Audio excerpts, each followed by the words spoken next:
Welcome back. Now Jasper has another element that is a paid upgrade, and that is the art upgrade. And if you click this button, you'll be able to find out about the Jasper upgrade. That'll bring you to this page. You can click Get Started Now. Now if you have additional users and you want to upgrade, you'll need to determine if that other user will have access to Jasper Art.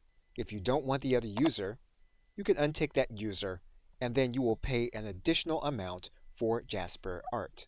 Now, as you determine whether you're going to need an additional art upgrade, you may already have the capability available in other tools. If you use the graphics creator Canva, as of the recording of this video, there is a beta version of an AI art process.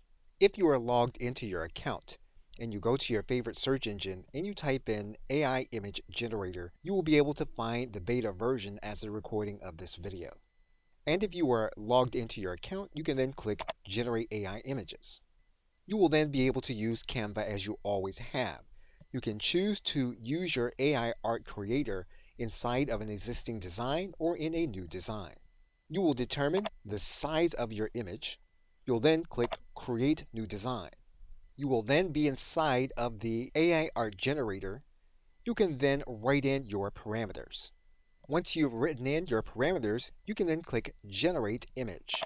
And then Canva will then begin to look to create the image based on the parameters that you have written in. You can then use one or both of the images that Canva then generates.